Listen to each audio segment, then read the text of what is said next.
Hi, this is Marc Mondor, principal and co-founder of Evolve Environment Architecture. I'd like to talk to you about the well building standard. The well building standard has emerged as a guideline and standard by which to gauge design and construction to optimize human health. And this has been thoughtfully done in a number of ways that comprehensively look at how the built environment overlaps with human health. So let's get started.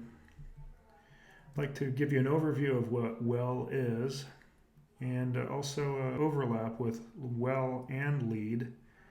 LEED is certainly an entry point for many people into WELL, and that's completely legitimate.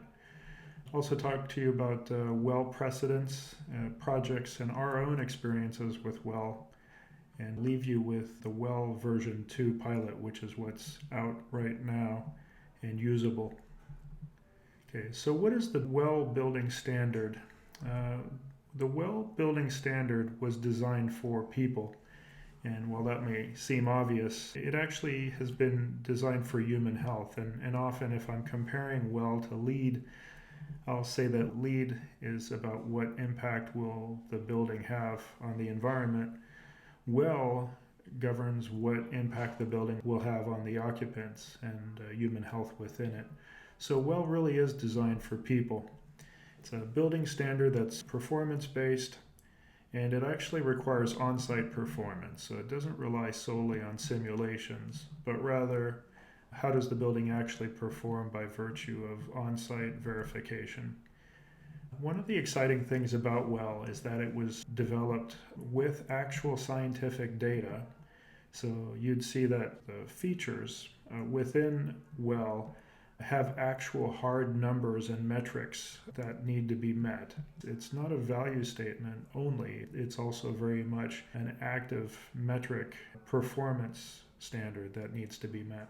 WELL was also developed by practitioners, architects notably, as well as doctors. And so it really is a comprehensive way to look at the impact of human health in relation to buildings. One resource available, and these are available for free, are called Wellographies. This is on the IWBI's website, the International Well Building Institute, that calls for research that's been performed that furthers the body of knowledge with regards to health in buildings. And what you essentially have are white papers that are generated. And these are available as a resource. And what's interesting is that when these white papers rise to a certain level, they can actually impact the rating system. So there's a certain transparency that's available through this. So the way to look at what WELL looks at is taking a look at health outcomes of different people within buildings. Now, the baseline WELL building might very well be an office building, and it's the same way that LEED started out if you think about it, but it stands to reason that building type can be transferred to hospitals, to schools, to most any other type of building. If we take a look at building occupants and the impacts that they're under, headaches, eye strain, stress, fatigue, infections, things like that, that are definitely a problem in the American workplace. And as important as those objective items is also how they're perceived by the people. So it's one thing to be sick, it's another thing to feel sick. And that has as much of a drain on a person's well-being. The subjective nature of it as the objective nature of it as well. And so these problems get manifested in terms of absenteeism, presenteeism, costs, the turnover, the onboarding that's a result of that. So all three of these things are intended to be addressed by the WELL rating system. Now you can appreciate that these are all costly to the American workplace, never mind the fact that they're also costly to people personally and their own families and their own well-being and their own health. But the ability to justify this in terms of financial well-being has to do with the fact that if people's well-being and health can be improved in the workplace or in their indoor environments, then there's an economic benefit as well. So since 90% of people admitted that their attitude about work is affected by the quality of their workplace environment, The fact that a space might be healthier or the fact that a workspace feels healthier has a tremendous impact. In addition to that, we spend 90% of our time indoors, which is a relatively recent phenomenon in the course of human development. And the American workplace spends 90% of its money on salaries and benefits, on the people. In other words, of every dollar that's spent in the American workplace, 90% of that is spent on the people themselves. So you can appreciate here by this graph that a 1% increase in productivity can offset an entire energy budget. So if you think about someone who's going to work maybe an additional 3 minutes per day, that's a 1% increase just because they enjoy where they are not in a rush to go, or they come in earlier because the space is healthier or happier, then that can have a tremendous impact as well. So it's a very strong return on investment proposition here. And so this is part of the thinking, is that the WELL strategies themselves, when you take them all together and individually to a certain extent, they have a financial return because they create a better workplace for people. Now let me tell you about the WELL rating system by itself. It's divided into 7 concepts, and these concepts have to do with air, water, nourishment, lights, fitness, comfort, and mind. It's not unlike the way that the human body is divided into 11 different systems as well. Every one of us has these 11 systems: cardiovascular, how the heart pumps blood, muscular, skeletal, urinary, respiratory, digestive. All of these systems work together, they overlap, they work independently of each other, and they influence each other. So when you think of a system that works properly, there are no blockages in all of these different systems, and they all work together. So it is with the 7 concepts that would work in a well-certified space. Let's start with the first one, air. This has to do with the quality of the air, how clean it is. It has to do with the amount of ventilation coming through, making sure that there's enough air, making sure that that air is clean, as well as the materials themselves within the space, making sure that they're not off-gassing or toxic in any way. These aspects look at how clean the air that we're breathing is.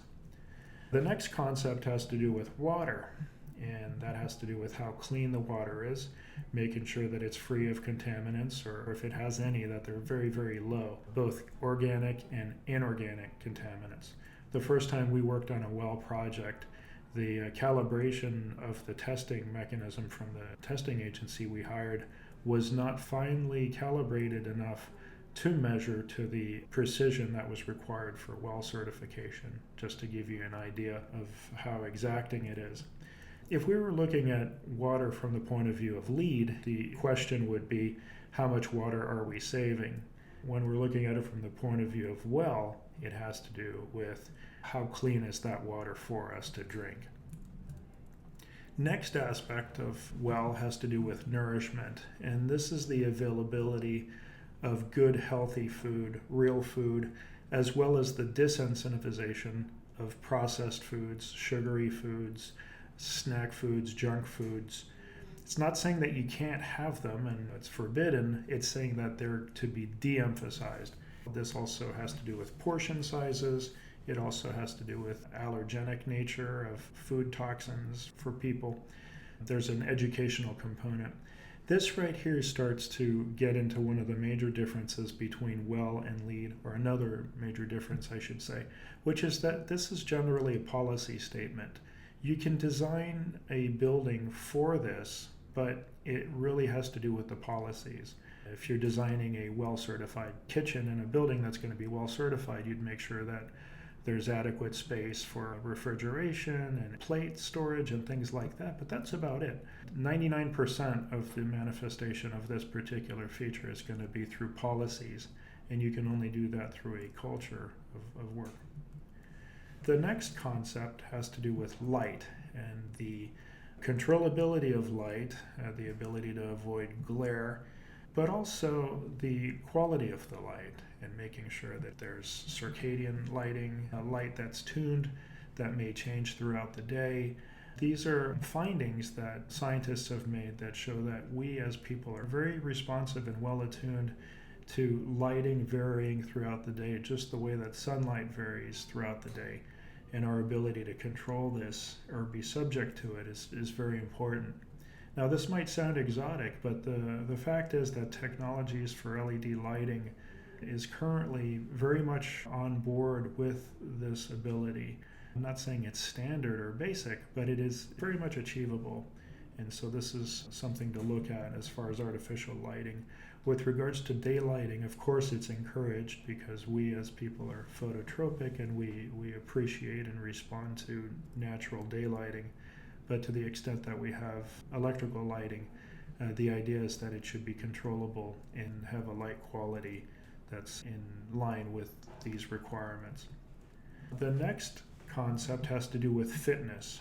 Again, like nourishment, you can design for this, but it's largely going to be a policy issue. So the idea is that there are places to work out, that you're close to trails and people are encouraged to go outside, walk, hike. The workouts are incentivized.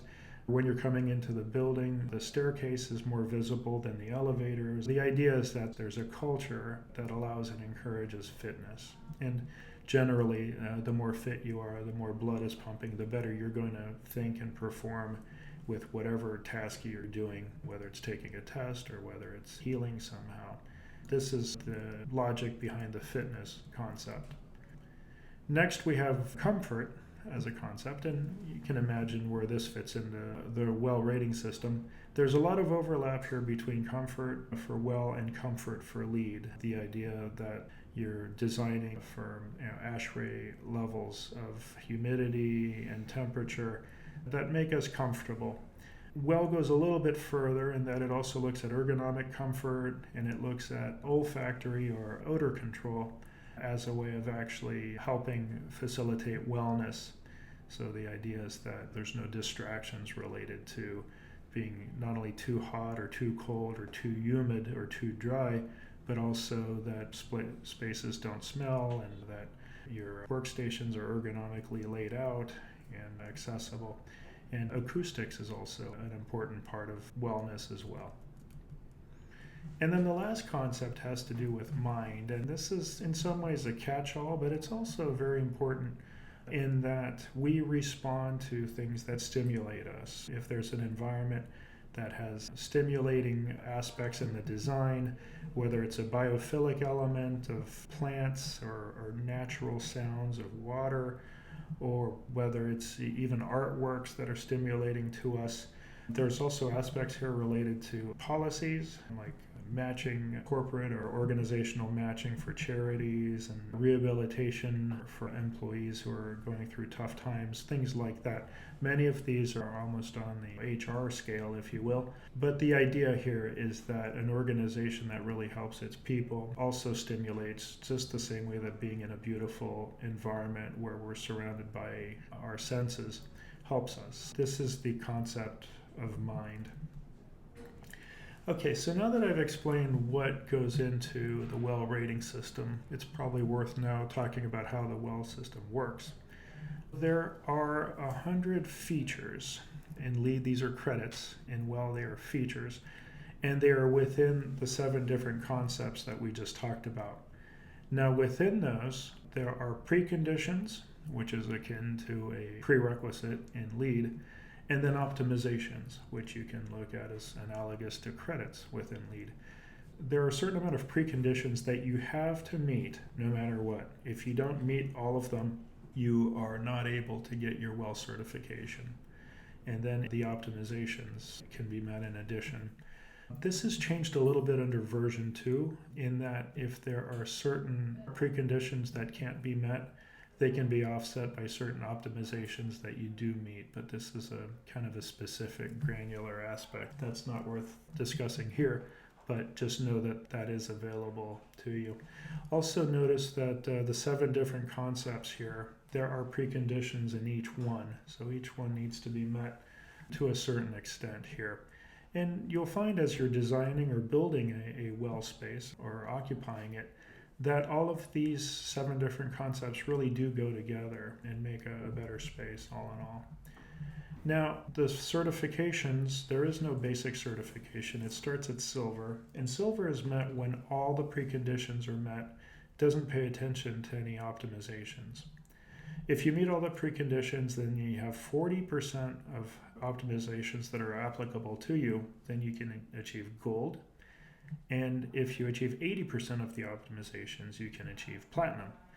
Just like with LEED, with WELL, you would have to say, this is the precondition or the optimization that we're looking to meet, and this is how we've met it. In other words, it's incumbent upon the team to describe which features or which optimizations are being pursued. The goal with WELL is that it ends up being like a nutrition label, if you will. With all 7 different concepts, you're able to say which ones you achieved, which preconditions, and the idea is that that might be transparent.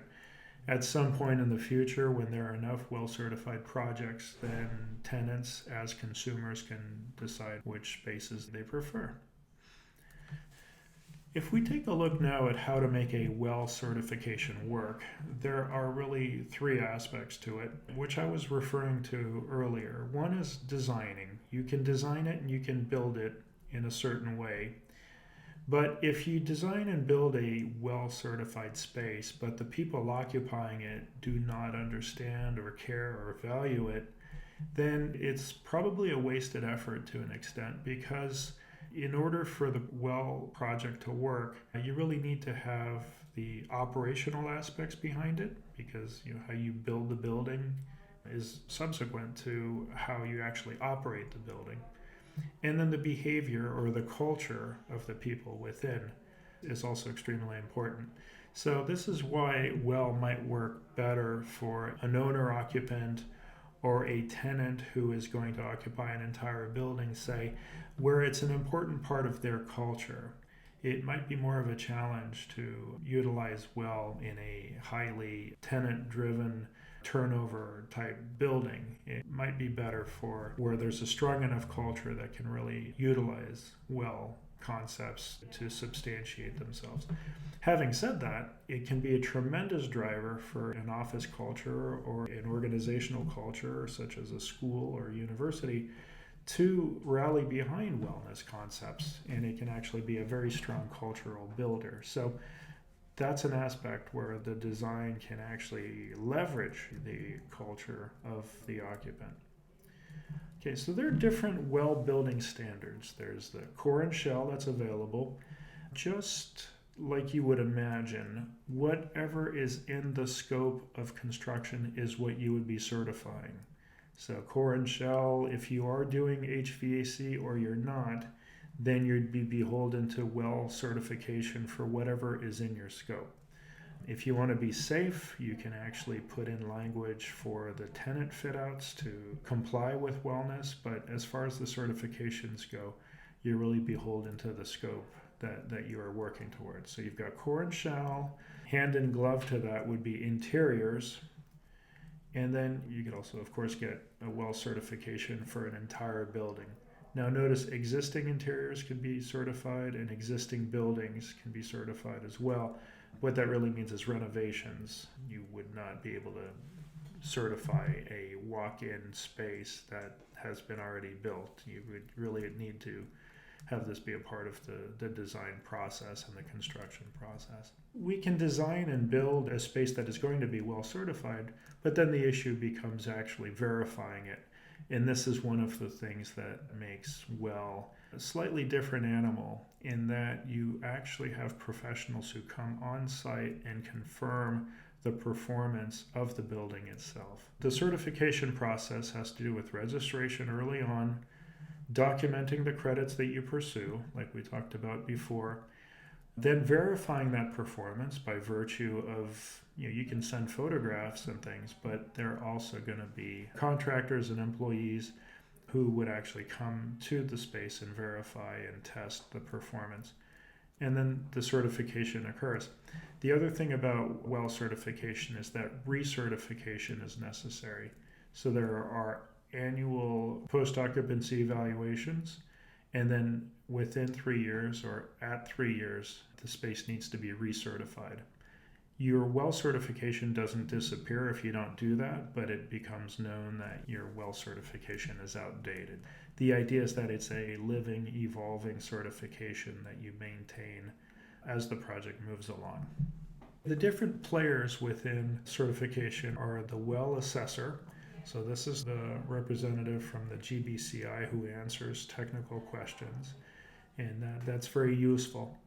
There's also a well coach from the IWBI, from the Well Building Institute, and this individual will actually coach you.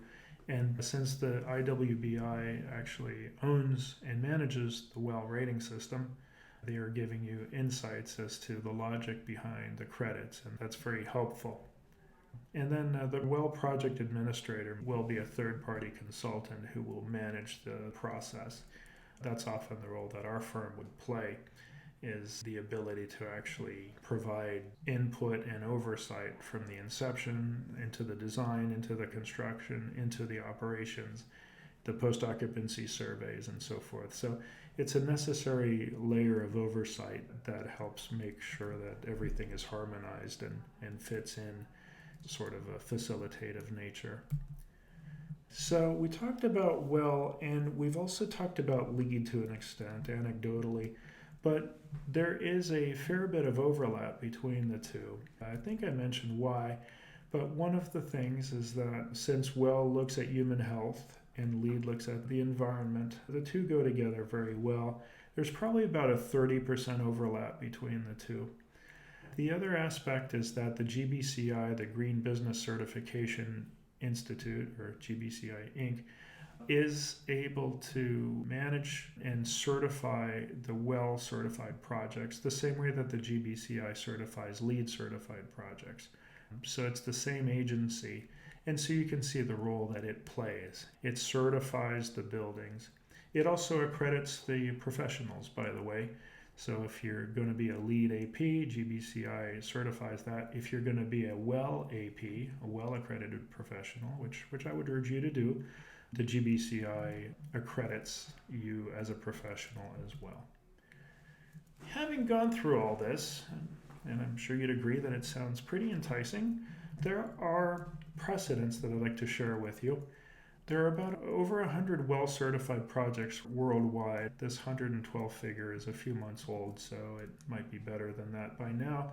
But just to say that there are projects in dozens of countries, just like with LEED, a project has to be registered before it becomes certified. But let's just say that well is getting considerable traction globally. One case study early on is a headquarters for CBRE, the real estate company. I want to give them credit for having taken this and pioneered with it, but as a vertically integrated real estate company, CBRE saw fit to try this and try to apply it and use themselves as guinea pigs in order to then be able to promote it to their clients and to their own portfolio. So this became a real strong driver for them as a company.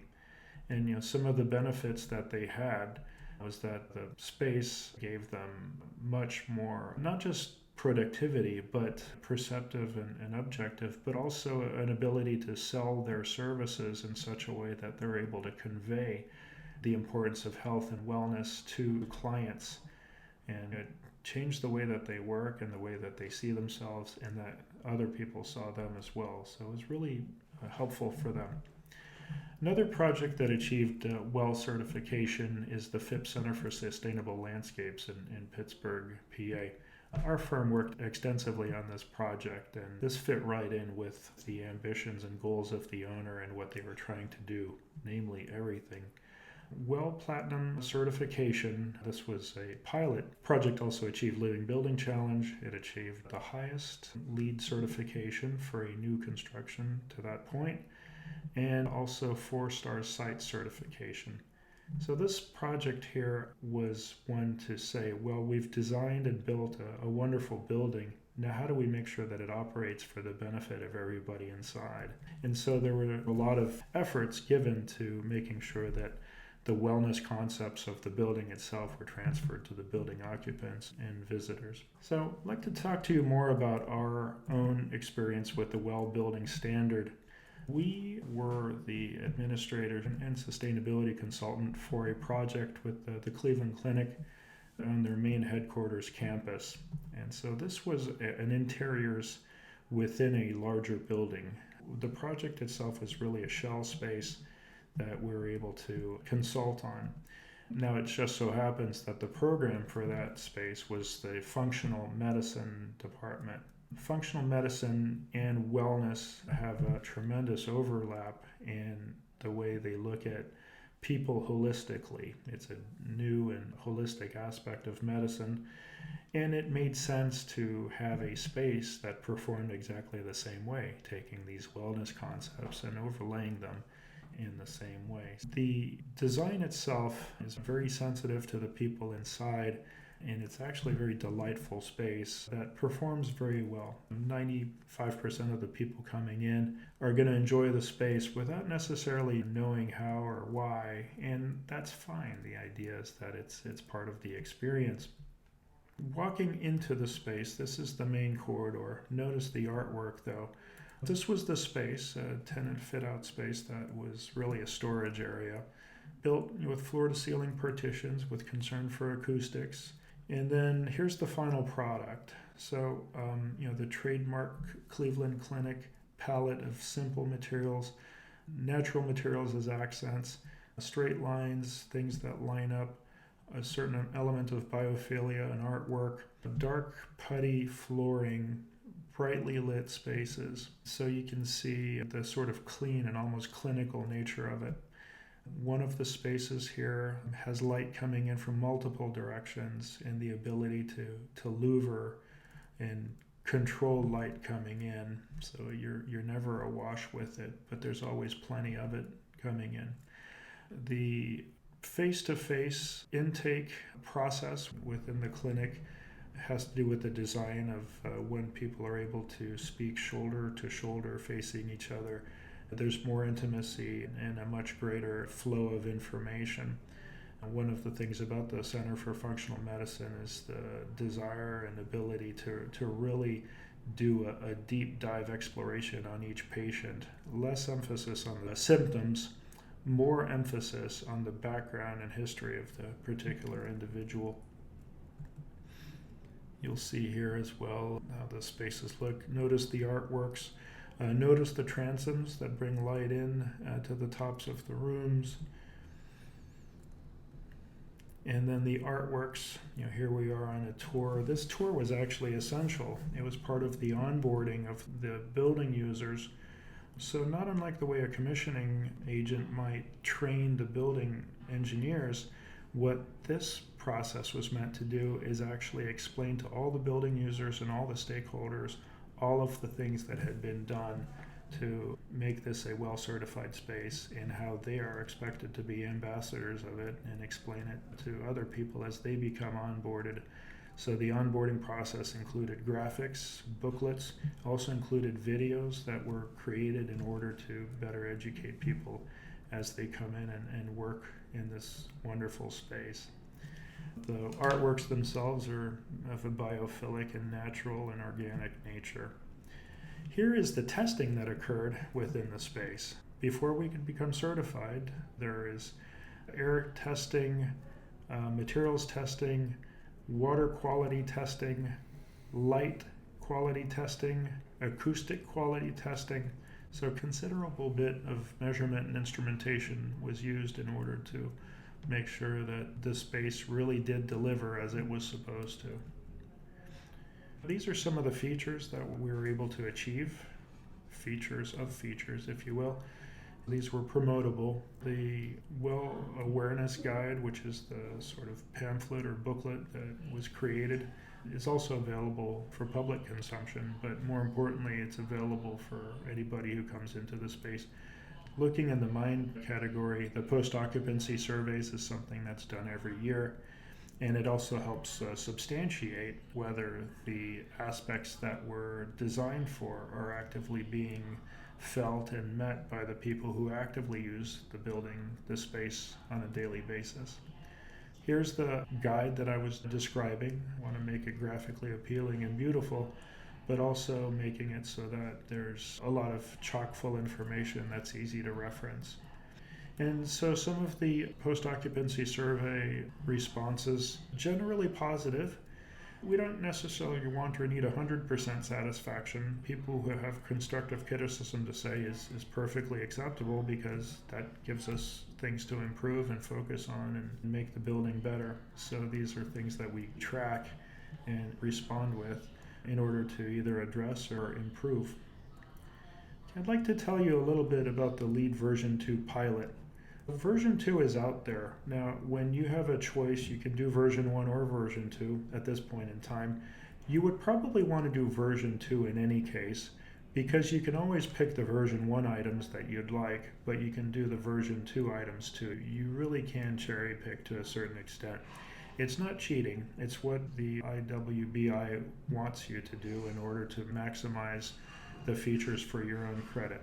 So now, instead of the 7 concepts that I mentioned, there are 10 concepts. So there are the additional concepts of movement, of sound, and of community. There are also preconditions across every single one of the different rating systems you do. Certain features have been weighted in order to optimize the strategies that are more important than others. So going from 7 concepts to 10, and here they are right here.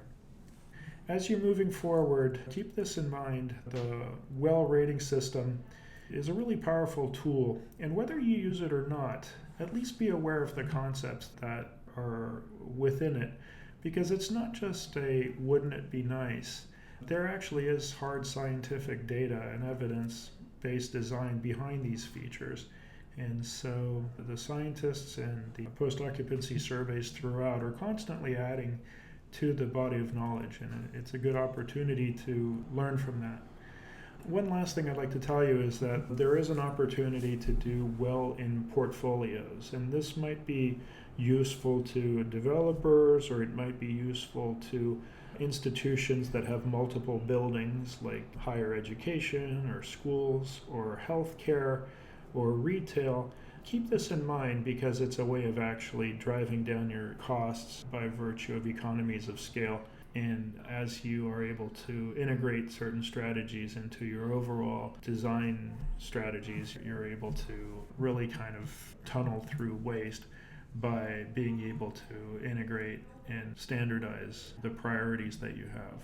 So in order to get to priorities, generally the approach that we would take is with a charrette process. You're going through what is the vision for the project, then what are the frameworks that align with that vision, whether it's LEED, whether it's WELL, whether it's net zero or net positive.